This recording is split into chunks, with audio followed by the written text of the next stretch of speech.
अस्सलामुअलैकुम वरहमतुल्लाहि वबरकातुहू। सभी को नमस्कार।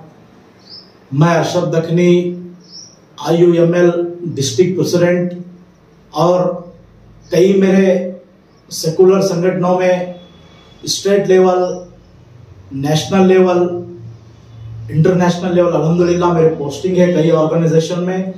तो मेरे भाइयों, मुख्तसर से वक्त में इसी बात पर रोशनी डालना चाहता हूं कि गुज़िश्ता मरतबा शोरापुर के MLA इलेक्शन के अंदर मैं मान्य नरसिम नायक राजूगौड़ा जी को मैं सपोर्ट किया था और इस मरतबा भी 2 से 3 दिन जो है ना उनकी रैली में मैं गया, क्योंकि कुछ मेरे लोकल के मसाइल थे, नहीं जाना था लेकिन गया। मैं अवाम से माफ़ी चाहता हूं कि मैं एक सेकुलर लीडर होने के नाते इंडियन यूनियन मुस्लिम लीग के जो हमारे नेशनल प्रेसिडेंट है और स्टेट के प्रेसिडेंट जो जावेदुल्लाह साहब है और हमारे स्टेट के सेक्रेटरी मौलाना नूर साहब गुलबर्गा, इन तमाम लोगों ने मुझे कांटेक्ट किया और कहा कि आप खुद जो है ना एक सेकुलर की बात करने वाले हैं। जब भी हिंदुस्तान के अंदर और कर्नाटक के अंदर कोई भी जब मुस्लिम के लिए मसला खड़ा होता तो सबसे पहले अल्हम्दुलिल्लाह हमारे डिस्ट्रिक्ट से आवाज मैं उठाता हूँ, क्योंकि हमसे बढ़कर कोई पार्टी नहीं है। हाँ, एक अलग बात है कि कुछ लोग बोलते हैं कि राजूगौड़ा साहब सेकुलर है तो आप पार्टी को मत देखिए, राजूगौड़ा साहब को देखिए, लेकिन वोट तो वहीं जाके गिरता है हमारा बीजेपी में। तो मैं माफी चाहता हूं जो 2 से 3 दिन में बीजेपी के अंदर एक आधा या घंटा जो लगाया हूं, मैं तमाम मेरी अवाम से माफी चाहता हूं, क्योंकि इंडियन यूनियन मुस्लिम लीग जो पार्टी है, जिस दिन मैं ज्वाइनिंग किया था उसी दिन मैं एक वादा किया था उनसे, जब तक मेरी सांस रहेगी, जब तक हमारे स्टेट के प्रेसिडेंट और गुलबर्गा के मौलाना नूर साहब और नेशनल प्रेसिडेंट, ये लोग जिसको बेंबल दो बोलेंगे, जिसको सपोर्ट करो बोलेंगे, मैं उन्हीं को सपोर्ट करूंगा, यानी जो सेकुलर पार्टी है।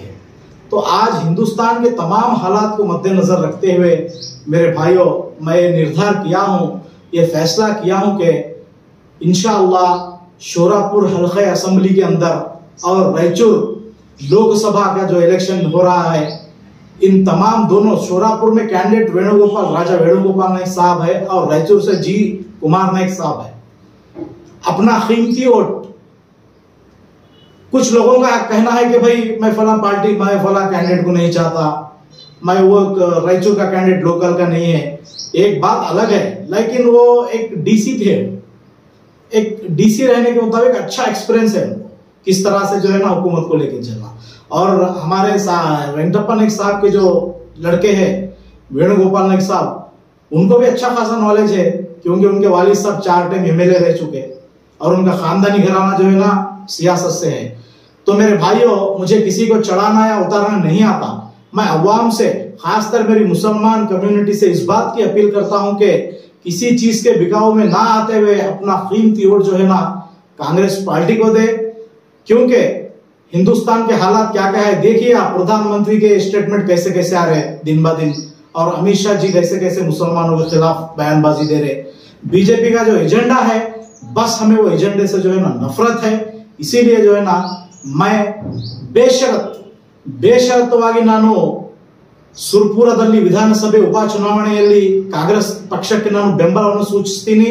ಮತ್ತೆ ಅದೇ ರೀತಿಯಾಗಿ ಲೋಕಸಭೆ ಚುನಾವಣೆ ಅಭ್ಯರ್ಥಿಯಾದ ಜಿ ಕುಮಾರ್ ನಾಯಕ್ ಅವರಿಗೆ ನಾನು ಬೇಷರತ್ತವಾಗಿ ಅವರಿಗೆ ನಾನು ಬೆಂಬಲವನ್ನು ಸೂಚಿಸುವ ಮೂಲಕ ನನ್ನ ಮಾತುಗಳನ್ನು ಮುಗಿಸ್ತೀನಿ। ಮತ್ತೆ ನನ್ನ ಮುಸ್ಲಿಂ ಬಾಂಧವರಲ್ಲಿ ವಿಶೇಷವಾಗಿ ಕಳಕಳಿಯ ವಿನಂತಿ ಮಾಡ್ತೀನಿ, ಯಾರು ನಮ್ಮ ಮನೆ ಸಂಸಾರ ನಡೆಸಲಿಕ್ಕೆ ಸಾಧ್ಯವಿಲ್ಲ ಬಂಧುಗಳೇ, ಯಾರು ಕ್ಯಾಂಡಿಡೇಟ್ ಬಂದ್ರೇನೋ ಅಷ್ಟೇ, ಬಟ್ ಏನಾದ ಸೆಕ್ಯುಲರ್ ಪಕ್ಷ ಏನಿದೆ, ಸೆಕ್ಯುಲರ್ ಕ್ಯಾಂಡಿಡೇಟ್ ಏನಿದೆ, ಆ ನೋಡಿ ಏನಾದ ನಮ್ಮ ಅಮೂಲ್ಯವಾದ ಮತವನ್ನು ನಾವು ಕಾಂಗ್ರೆಸ್ ಪಕ್ಷಕ್ಕೆ ಹಾಕಿ ಬಹುಮತದಿಂದ ಆರಿಸಿ ತರಬೇಕಾಗಿ, ಪ್ರಚಂಡ ಬಹುಮತದಿಂದ ಆರಿಸಿ ತರಬೇಕಾಗಿ ತಮ್ಮಲ್ಲಿ ಕಳಕಳಿಯ ವಿನಂತಿ ಮಾಡುತ್ತೀನಿ। ಯಾಕಂದ್ರೆ ಯಾರು ಬಂದು ದುಡ್ಡು ಕೊಡ್ತಾರೆ, ಯಾರು ಬಂದು ಏನೇನು ಹೇಳ್ತಾರೆ, ಬಟ್ ಏನಾದ ಇವತ್ತು ನಮ್ಮ ಸಮಾಜದ ಸ್ಥಿತಿಗತಿ ಏನೆಂಬುದು ನಾವು ಅರ್ಥ ಮಾಡಿಕೊಳ್ಳಬೇಕು, ಅದು ನೋಡಿ ಏನಾದ ಕ್ಯಾಂಡಿಡೇಟ್ ಯಾರೇ ಆಗಿರ್ಲಿ ನಮ್ಮ ಮನೆಗೆ ಬರೋದು ಬೇಕಾಗಿಲ್ಲ, ಬಟ್ ಏನಾದ ನಮ್ಮ ಅಮೂಲ್ಯವಾದ ಮತವನ್ನು ನಾವು ಕಾಂಗ್ರೆಸ್ ಪಕ್ಷಕ್ಕೆ ಹಾಕಿ ಪ್ರಚಂಡ ಬಹುಮತದಿಂದ ಆರಿಸಿ ತರಬೇಕಾಗಿ ವಿನಂತಿ ಮಾಡ್ತೀನಿ। ಅಸ್ಸಲಾಮು ಅಲೈಕುಂ, ಜೈ ಹಿಂದ್, ಜೈ ಕರ್ನಾಟಕ।